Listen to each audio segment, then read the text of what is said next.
já começamos de imediato, né, trazendo para você analisar com a gente essa postura que tomou mais, vamos dizer assim, mais deflagrada o Elon Musk em publicar chamando para impeachment do presidente, a Gleisi Hoffmann rebatendo como presidente do partido, mas também como uma voz de potência, né, do campo governista, e depois o presidente Lula encampando o discurso de que 2025 será o ano de combater as mentiras.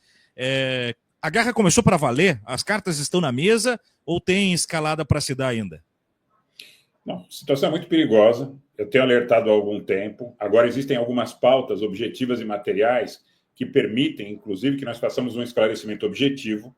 Uma delas é a USAID, a outra pauta é a Ambipar, a outra pauta é a questão da margem equatorial, a outra pauta, que também é sempre objeto da minha crítica, é esse alinhamento automático com os interesses da Federação Russa, e tudo isso tem muito apelo no campo democrático, em razão de um sentimento, primeiro, do período da Guerra Fria, de um sentimento anti-Estados Unidos, mas o pessoal não está entendendo de quem parte essa pauta. Essa pauta parte do Musk, essa pauta parte do trumpismo, essa pauta parte do Kim Paim, essa pauta parte de gente que está ligada ao bolsonarismo e que está praticando uma infiltração explícita, uma cooptação explícita no campo democrático, e muita gente, inadvertidamente, inocente, repercute. Agora, vocês podem me perguntar, e é bom que se esclareça, porque o que as pessoas dizem em um primeiro momento é o seguinte: se o Rogério está dizendo isso, é porque ele está fazendo advocacia administrativa para a USAID ou USAID. Não, não estou fazendo. Eu tenho críticas à USAID, mas tenho críticas que devem ser feitas dentro de um ambiente pontual, objetivo, sem que isso se confunda com a crítica que está veiculada pelo Carlos Bolsonaro, pelo Kim Paim, pelo Renato Giraldi. Quer dizer, essa bozosfera, tá certo? Quer dizer, nós vamos repetir e compartilhar, para depois dizer, tem um líder de um pequeno partido que diz que é de extrema esquerda, não vou citar nominalmente, que ele repercute esse tipo de material, e aí a extrema-direita diz o seguinte: olha, seu fulano, nós concordamos com você, apesar de você ser comunista, nós concordamos. Então, cria-se um ambiente como se houvesse uma convergência da crítica que é feita a partir da estrutura do Carlos Bolsonaro e repercute em partidos como o PCdoB, como o PT, PDT nem se fala. Quer dizer, isso, a imensa maioria das pessoas que fazem, ou fazem de forma inocente e inadvertida. Claro que tem os picaretas, a gente sabe quem são. Também não vamos citar para não dar repercussão. Aqueles que praticam a infiltração explicitamente. Agora, a minha grande preocupação é a seguinte: tudo isso tem um objetivo: solapar a base de apoio político ao governo do presidente Lula, criar um ambiente de disputa no seio da base de sustentação política da militância que dá apoio ao governo do presidente Lula. Já é uma disputa apertada, já existem críticas em relação à formação das chamadas frentes amplas. Já existe crítica em relação a quem pode ou não estar nessa frente. Agora, se nós formos ao bojo, à estrutura da militância, tem um apelo anti-americano muito forte na militância. Aí você vai me dizer, mas os Estados Unidos não cometeram crimes no Iraque, na Líbia, na Sérvia? Perfeito, estou de acordo, fui crítico e sigo sendo. Mas não é o momento de comprar a narrativa desta extrema-direita, que era, ou se diz, anti-imperialista quando trata do governo Biden. Agora, quando trata do governo Trump, esse anti-imperialismo ele não é mais contra o Washington, ele é contra um sentimento difuso pós-moderno. É contra o banheiro unissex, é contra o cabelo azul, é contra o piercing no mamilo. Quer dizer, então, a esquerda ou o campo democrático não podem fazer eco com essa gente. Não é possível que nós naturalizemos e permitamos que estas pessoas tenham espaço nos ambientes da chamada mídia progressista. Não tem problema, é um nacionalista. Já havia aqui, em outros canais, naturalmente não no DCM, muita gente repercutir, gente que faz propaganda ostensiva da Federação Russa como nacionalista.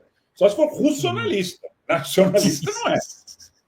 Tá certo? E o problema é que tem apelo junto à militância, porque a militância tem esse ranço dos Estados Unidos, que, na realidade, hoje está bastante nichado. Nichado porque o problema da extrema-direita com os Estados Unidos, quando eles dizem que são soberanistas, nacionalistas, patriotas, o que quer que seja, é contra a democracia, é contra o governo Biden, é contra a estrutura de poder que vigia nos Estados Unidos até o último dia 20 de janeiro. Agora não. Agora, o que é o imperialismo? Agora, o imperialismo é o Macron, é a União Europeia, é o banheiro unissex, é o Petro, é o Boric, é o Lula, que teria doado 14% do território brasileiro para a Ambipar. Isso é uma falácia, uma mentira, que a gente vê repercutido em muito canal dito progressista. Vocês, não sei até que ponto têm ou não oportunidade de acompanhar essa minha crítica, mas eu tenho reiterado diariamente essa crítica, porque isso é uma armadilha. Isso está penetrando na estrutura da base de sustentação política do governo, e você vê muita militância petista ligada ao PDT, ao PCdoB, ao PSOL, e mesmo a partidos de centro, mas que estão no campo democrático, porque eu tenho ojeriza a quem defende o fim da democracia. Então, entre quem defende o fim da democracia, que essa também é uma outra discussão, Pedro, Thiago e amigos. Essa é uma outra discussão também que precisa ser feita. Esse pessoal tem bronca de artista, esse pessoal tem bronca de intelectual, eles têm bronca dos grandes cineastas, enfim. Eles têm bronca de tudo que é expressão de cultura. E alguns setores na esquerda, em algum momento, foram sensíveis a esse tipo de crítica. Eu não gosto, não vou citar o nome do banco, mas tem um banco lá que tem um segmento cultural. Então, a extrema-direita criticava, e eu via muitos segmentos na esquerda criticando, olha, a burguesia, etc, etc. Não, mas existe um ditado no Oriente Médio que diz o seguinte: o inimigo do meu inimigo é meu amigo. Se esse pessoal votou no Lula, votou pela democracia, eles têm que ser, são os últimos da fila a serem criticados, né, gente? Antes, tem que ter gente na fila do pão mais relevante para isso, né? Mas a gente vai fazer o quê? Vai boicotar o Ainda Estou Aqui, só porque o Walter Salles é o diretor? Exatamente, exatamente. E aqui eu posso até expandir isso, quer dizer, que estou falando em meu nome, em primeira pessoa. Mas quando se fez aquela crítica, por exemplo, a Reinaldo Azevedo, Marco Antônio Villa, repórteres da Rede Globo que manifestaram voto no Lula, quer dizer, esses caras têm que estar em último lugar na fila da... você vai esquecer o que... Não é ser acrítico, é priorizar, né? Não é ser acrítico a eles, é priorizar o... Sim, sim. E, Thiago, a grande questão é a seguinte, aí o pessoal diz assim, mas no impeachment da Dilma esse pessoal estava do outro lado. Tudo bem, mas agora nós precisamos estar juntos na defesa da democracia e eles topam estar juntos na defesa da democracia. Seja o Alckmin, seja a Tebet, quem quer que seja que esteja alinhado com o governo do presidente Lula. A diferença é pequena. A diferença foi pequena. Há uma campanha, como você bem articulou na sua pergunta, que está vindo com aquelas fotos horrorosas, lá de 2016, do impeachment da Dilma, na postagem do Musk, né? E eu tenho muito brasileiro que não é por má fé, é por desconhecimento. Olha aquilo e diz, mas lá em São Paulo o pessoal está na rua mesmo contra o governo, a situação deve estar complicada.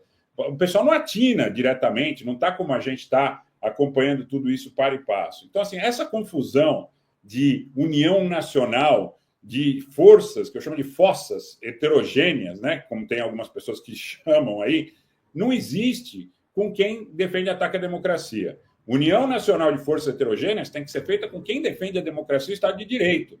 Agora, outra coisa, vamos atacar o STF. Aí muita gente, vamos chamar assim, no nosso campo, no campo democrático, não, é verdade, vamos atacar porque, por ocasião do julgamento do presidente Lula, ocorreram uma série de decisões desfavoráveis. Gente, não é hora de resgatar esse tipo de sentimento. Hoje é hora, a autocracia está aí, a aliança russo-trampista está aí, Orbán está aí, Bukele está aí. Quer dizer, nós estamos vendo o ataque ao Estado de Direito e à civilização cada vez mais normalizado. Muitas vezes eu vou conversar até no meu meio social, com amigos, com parentes e tal, e as pessoas dizem, não, eu vou falar sobre conteúdo nacional, sobre conteúdo nacional para a indústria naval, para a indústria de petróleo, e as pessoas dizem, não, mas você viu, o Lula falou que o que tiver caro, as pessoas têm que passar fome, quer dizer, é contra-informação na veia. Aí nós vamos brigar com quem está do nosso lado, ainda que tenhamos críticas a fazer. Quer dizer, então, assim, é assustador essa história de ver no nosso campo o pessoal batendo na Useide. Porque o que é bater na Useide? Bater na Useide, né, é responder a um chamado do bolsonarismo para dizer que as eleições de 2022 foram fraudadas. que os americanos elegeram, porque já tinha aí ex-militar, já tinha um monte de picareta aí nas redes sociais, na época da campanha, sugerindo que os Estados Unidos estavam pressionando o governo do Bolsonaro e que isso era uma intervenção alienígena. E os paradoxos e as contradições são tão grandes que, por exemplo, eles estão dizendo agora, 64 foram os americanos. Gente que até o outro dia, 2, 3 anos atrás, estava dando palestra defendendo 64. Yeah. E hoje diz assim, então foram os americanos, foi o imperialismo. Quer dizer, agora essa gente virou anti-imperialista, o Trump virou anti-imperialista, criaram a figura do Trump anti-sionista, criaram a figura do Trump pró-Irã. Yeah. E os caras estão comprando, gente. Então, quer dizer, a minha indignação é muito grande, porque a justificada. Sim, sim.